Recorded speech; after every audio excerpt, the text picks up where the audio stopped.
Chapter Easter, October 937. There was a toll to pay to cross upriver, close to the settlement of Rumfkofer. Traders used the river, Norse and Cymric, Franks and Irian people making a living by importing fine materials, gemstones, foods and herbs which may have been already traded a dozen times before, and filling up their boats with fleeces, lead and iron ore and, occasionally, gold.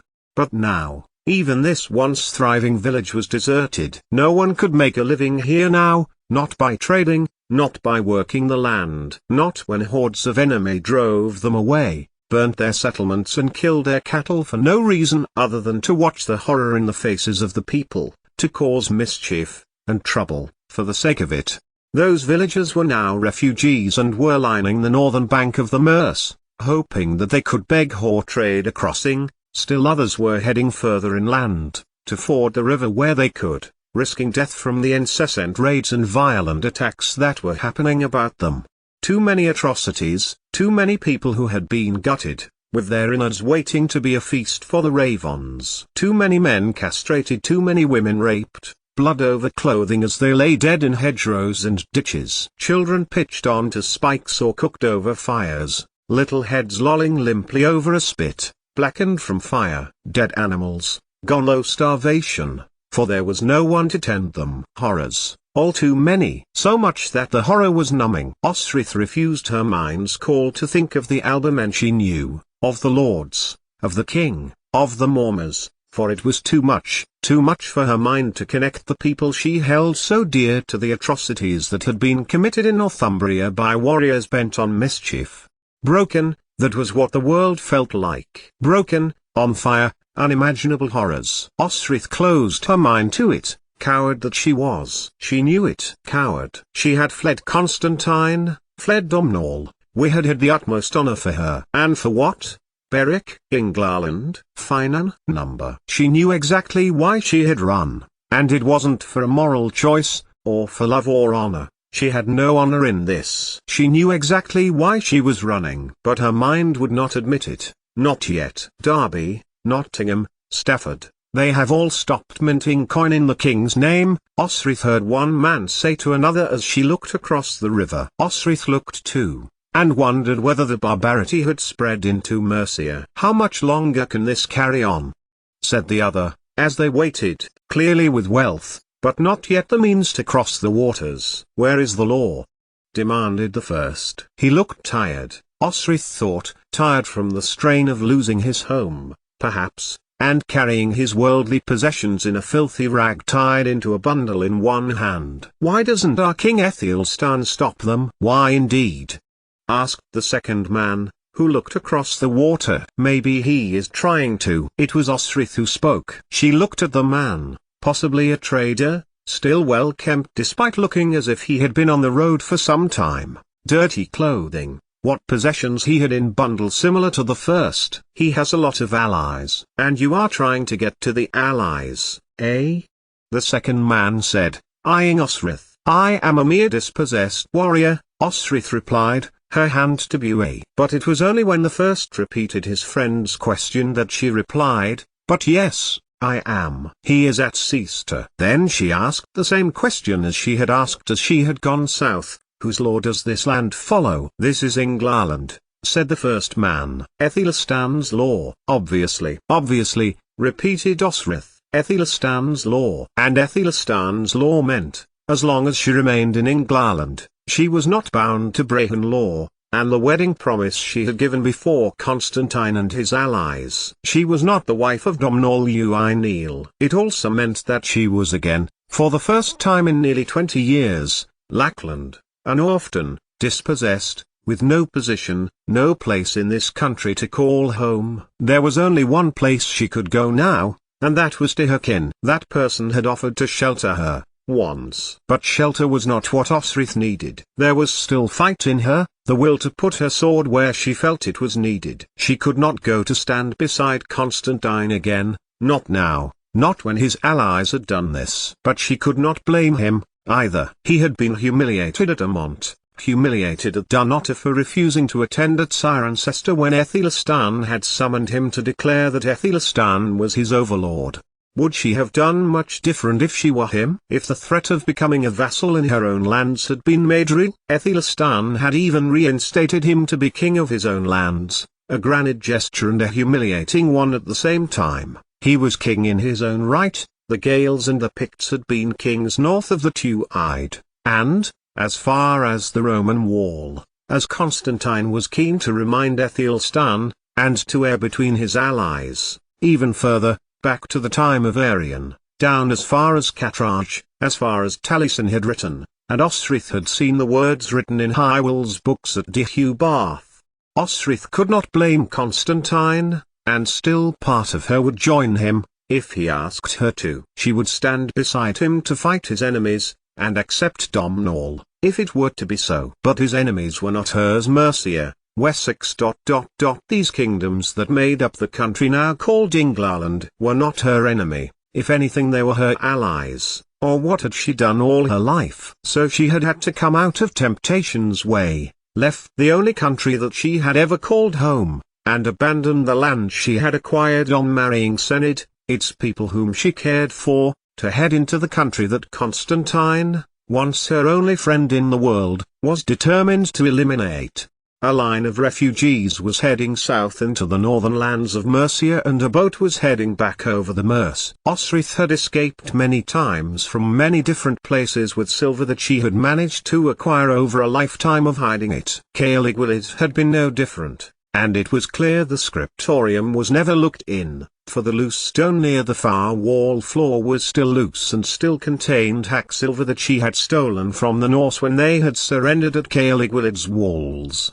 It was enough to get her across the Meuse, sitting cramped with the two families who had been waiting. Her foot onto Mercian soil was enough to get her heart beating faster, to know she was now in a land of safety. Seaster, the ferryman had told her when Osrith asked where the army had assembled. King Aethelstan is there. But I wouldn't fancy your chances at obtaining food, he added. Everyone's going there. But Osrith found that she didn't care. She was in Mercia now. She was within sight of the bear to which Constantine had sent her before, as a spy, with a handful of his Mormers, Angus, Phelim, Eswi, and with Owain, now of Strathclyde. This time, her welcome was different. No Aethelstan, boy Aethelstan, to welcome her into the fortified city, to take her to his aunt Ethelfled in order for the Lady of the Mercians hear her ask that she resume her time serving Mercia.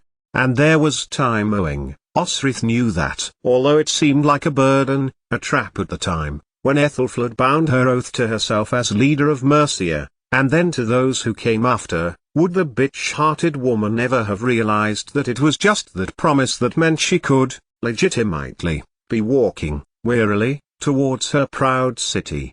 Ead Spirig was just before her now, and memories of defending that fortress were trickling into Osrith's mind. Sigtryg's elder brother Agnall, with his refugee Norse from Ireland, had come up the Meuse and pretended to launch a raid on it. But it had been a ruse to get further and further inland, towards Ofoik. How long ago that all felt, the time when she had gone to fight at Ofoik, to watch her friend, Elfrith, be cut down in the battle between Mercian and Norse, Brida to be killed for her scheming, Sigtryg to exceed the throne in Ofoik. And Aethelstan had been there, watching all of this. Planning, no doubt, his strategy to become Rex Totlus Britanniae. Aethelstan Rex 2 BR was on his coins, which, apparently, the mints were no longer minting. 88,888,888 former Q. A voice called, sifting through the air as dawn broke. Mist, which had come down overnight, was slowly depleting around the northern gates of Seaster. Osrith had slept in the open, in a sheltered spot beside the fortress that she had once spilled blood to defend. The queue was growing, too, with refugees flooding in all directions, with equally gruesome stories of attacks by Norse, Danes and even Cymric. They were on the border of Cymru at Seaster anyway, so skirmishes over the border was not the style of the Cymru. Indeed, the Gwynedians had come to the aid of Ethelfled many times in the past, as had Hywel, Osrith thought. But here, now, the Saxons and the Angles were the invaders. That memory had never faded. There had been a time, 400 years before, that they were the incomers. And that was the point. The Saxons and Angles had become a union, and as such, a threat. Osrith closed her eyes for a moment, feeling the unease in her stomach. Was she Saxon, then, or Briton, or Gael, even, as Domhnall once had declared her? "Come on, old man," a voice came behind her. It wasn't unkind, but Osrith turned and looked at a young man who was nodding forward. She supposed she did look old to him, someone who was born at about the time Constantine had opposed Mercia at Corbridge. She looked on, at the gates which were being buffeted by the wind coming in from the Meuse. And that was not all that was coming. Square-rigged ships could be seen, hundreds of them. 88,888,888. It took all morning for the queue to reach the gates. It snaked inside, with priests and nuns coming to and fro within the lines. Families with small children were being led across the wide courtyard, while others, fit young men such as the one who had coaxed her to move up the line, were being spoken to by commanders. Osrith squinted to see if she recognized any of them. Would Elfkin be there? Oshir, Egelfrith, Falkbald? Was Aldhelm, Ethelflaed's stalwart advisor, still alive? Was he beside Aethelstan, now, as he had been to Ethelflaed, as close as a breath? Enthralled? Miral. Her heart rose in her chest, with hope, growing with memories of her time with her former colleagues, her former friends, but it was coated with the pain of her flight south. Osrith coughed deeply within her chest, as she moved closer towards the chapel, where some of the refugees were being taken. She could not discern their warriors, however, and was glad that she could not. Even now,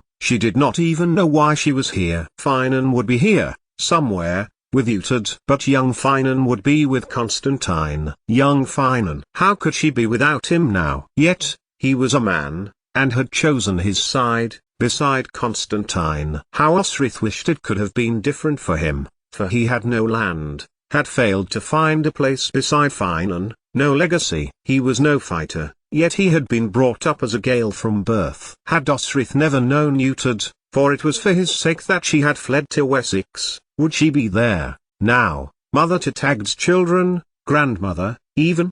But of course she had known Uhtred, had seen him swearing to murder their uncle Elfric at the gates, barred beyond any hope of passage beyond them. He hadn't known all about Osrith, but she didn't know it then. Osrith closed her eyes, which stung from her ancient injury. In the quiet of her mind, as people around her inched towards the chapel, where priests and people of the church were giving out meager rations of bread, one of young Finan's legend stories filled it. Saxon in origin, it told of a noble, murderer of a queen who had planned to have him killed. Hildebrand was his name. He wandered in exile after this foul deed, until he finds a new master to serve, and eventually meets his son across the battlefield. Hildebrand, Osrith thought. It felt like her, except she had murdered no one. She was in exile, however, and, if she took the side of Aethelstan now, in the war that was to come, she would be facing her own son. "Move on,"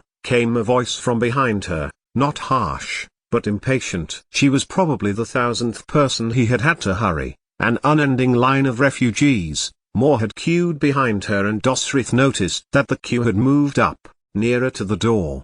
The bustle of activity was getting louder, POP giving food, blankets, directing people, single people, old couples, families, directions to places where they could be, mere spaces on the hall floor with meager belongings stacked in mean bundles, little children huddling to women, fractions of families, often an older matriarch with grandchildren, filling up what spaces were there. Osrith's mind went back to Hildebrand as her turn for arms grew nearer. The new master, a king, is about to go into battle and crosses the battlefield before the warfare began. The enemy commander crossed to meet Hildebrand and his king, and is introduced as Hildebrand, Hildebrand's son. And the joy in Hildebrand was beyond compare. Finan voice declared in her mind. They had been at Dunotter, and she had been with Sainid, who had held her hand, a glow of untrammeled happiness on his face. He is delighted to know he has a son, but Hildebrand does not believe that Hildebrand is who he says he is. A voice came to Osrith's ear, and she was glad, for she knew the ending, and didn't want to think about it. It was warm inside the hall and the smell of broth tempting. Bowls of food were being given out, and refugees were huddled together in groups. It was dimmer inside, and Osrith blinked several times in the gloom. It had been over 3 years since her eyes had been burned by the caustic woad solution, and while her sight had recovered, Osrith still could not discern as well as she used, and her headaches had been coming back. All the same, she was better off than some of the people who sat around her, young children and babies in arms, old people, none who could realistically wield a sword in their own defense. Because Osrith could. And, when she had eaten the food, she noticed the chapel which she remembered to be her nephew's domain. Oswald was still the Bishop of Seastrand. As had a bowl taken from her hands by a maid, she got to her feet and began to walk slowly towards God's house. The chapel which was the bishop's domain, where the smell of the candles and the heat of the bodies of others who had gone there to pray met Osrith's face. It was clearly a popular place to be. Hours passed, and Osrith bowed her head. Not in prayer, but in thought, of a kind. Her body ached from old injuries. Her head when she was attacked at Tamworth, before Aethelstan married his sister to Sigtryg. Her eyes, though long recovered from the woad broth, were not as bright as they had once been, like a cloud passing over the face of the sun on a summer's day. Aches and pains which had never bothered her before began to bear down upon sinew and muscle, joint and tendon, and her mind went back to the outrage that the men, fleeing their homes as refugees, knew what she wanted after all, what she had always wanted. She wanted her brother, the young man who her childish self had believed had come back to Bibbenberg for her. She wanted the acceptance she knew she would never have from him, for her love of Finan, who she had sent to Utad. For they had an unbreakable bond, born of loyalty and brotherhood. Above all, her love Finan may have for her would never be as strong as the bond Finan and Utad shared. So she needed Utad, and his approval, for despite Finan's words, he would never leave Utad's side, and she could never be by Utad's side unless he accepted her. Her heart brightened as fast as it had quickened. She must find her brother, and this was Seaster, after all, Utad's eldest son's bishopric. And Aethelstan was here, he wouldn't be far from the king. Osrith got to her feet, staggered a little and made her way into the brilliant sunshine, the broth, tasting of nothing that Osrith could recall, satisfying her stomach and her mind to stillness. Not warm, but Osrith felt warmer, she felt renewed, dispute everything. She was in Seaster, as were a good deal of people. To her credit, Ethelfled had done well to refortify the once Roman city of Diva. "You shouldn't be here, old man," came a cry from the battlements. A child, a baby, approached her. He was a man in his early 20s, but he looked an infant. As did they all, up there, the lightness of youth about them. "I should," Osrith retorted, "for I once knelt to the Lady of Mercia and gave her my word." The man laughed. "I reckon you did." He laughed again, in a humoring, pitying way, and for the first time Osrith reckoned that she must look her age, must be old, and she felt it. "But not for you, Grandpa. Go and warm yourself by the fire while we take care of the bastard Albascom." It was muscle reflex, that was all, for Osrith had drawn tagged Sikhs and had thrust it into the Anglish Guards' direction. West Saxon, East Anglian, Mercian, none could tell from the clothing, uniform in its strictest sense of red and white, echoing the standard of Aethelstan himself, of a white dragon on a field of red. "Thamio Alba." "Touch Dean," she added, with more ferocity than she felt, for Osrith felt more fragile and defensive standing there, on ramparts which she herself had once defended from the endless incoming of Norse and Danes, and whose horizon now held hundreds more. Edra's husband, Anlaf, his kin Guthrith, deposed king of Elfoik and as keen as Constantine to raid south and take land, to gain Elfoik back for himself, for his niece and nephew, Stjora's child, and as much as Sigtrygg's. Young Finan would be there, beside Constantine, beside the people he had known since birth, against whom he had taken without complaint when Osrith insisted he go to be with Finan. There was a flash of fear in the man's face as Osrith pushed him into his colleague. "Bastard Skoti," he declared. and turned to his colleagues, who had bunched behind him, one of them grabbing Osrith's hand and twisting her round. She dropped tagged Sikhs, but pushed the first man over to gain it back. But then Osrith's wrist bore a fast and sharp pain as another of the men kicked it. "You old, decrepit bastard," one of the soldiers scorned. "I'd throw you over, but we'd have to explain that to Miral." "Hey," he turned to his colleague as he bunched Osrith's clothes in his hands. "Miral," Osrith thought. And the dive for the man's legs came from training from long ago, from Fergus and Finolai, tagged, Domhnall and Constantine, as they camped, with Dunotter at their backs and Glashkuan, the supposed safety of King Eochaid, ahead of them, where she had failed to learn to ride a horse, and Constantine's guards had taught her every dirty trick they knew. The man fell with a thump as Osrith kicked him in the balls, elbowing the attacker behind her in the stomach. "I fought these wolves," she declared in a dangerous hiss, "before your mothers had even opened their legs. I fought," and Hera claimed a sword from the first man, whose colleagues were now lingering back, waiting to see what she would do, and thrust with both her hands and all her force like a spear towards them. "And I led, and I commanded men whose loyalty crossed borders and decades, and I stand with them all now." Elfrith, whom she had met at Winchester, and his wife Earl, who had wanted to return from Wessex to Mercia. She shouted his name over the battlements, and others too, her company, whom she had seen, more or less, when Dunotter was at their backs and Athelistan was at their front door. And Osrith knew then the bond that Finan and Ute had shared, for she had shared it too. She had led men who would have died for her because they knew she would have died for them. She did not want to go to her brother and give up all of that. She wanted her men back, and now, as the autumn sun landed on her face like a huge, pale yellow butterfly, she called their names: Elfgar, Wulfir, Oshir, Falkbald, Eglafrith. And Miral, oh yes. She screamed at the hapless Anglish soldiers. "I knew him, he was my commander, and I led under the Aldhelm. You know him, I am guessing." Her words left her in no doubt that they did. What is your name? The first guard, approaching Osrith now as if she were a dangerous animal who would respond benignly with soft words, whispered between them. "For you new people that I," and at this he nodded his head briefly towards Osrith, "that we," he glanced to his colleagues, the one who Osrith had kneed in the crotch now struggling back to his feet, "hold in high esteem." "I have missed one," Osrith said, her mind on the face of the little boy, who grew, under her care, to be a strong, loyal warrior, who commanded respect and loyalty himself when he took the role of commander of her company, as natural as a bird to flight, father to the little girl that Ute had rescued and was now living very well at Wittenberg. "Your name?"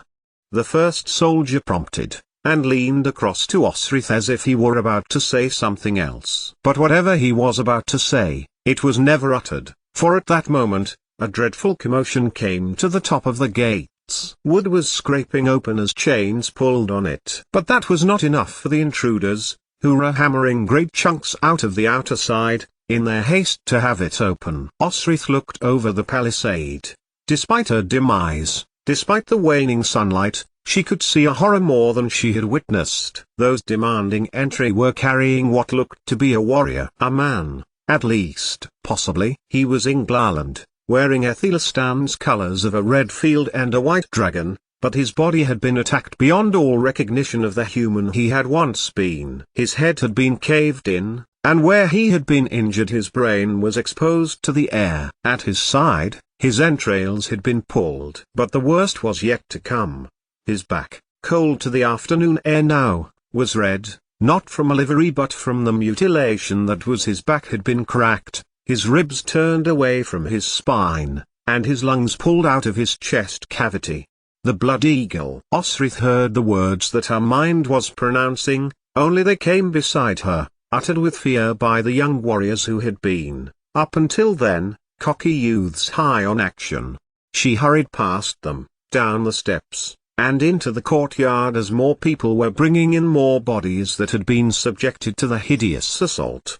But it was the sight of the man's face, just about recognizable through the blood and the swelling that made Osrith recoil, stumbling back onto the cobbles. Not just a man before her, but a warrior, once one of Osrith's warriors. It was Elfkin,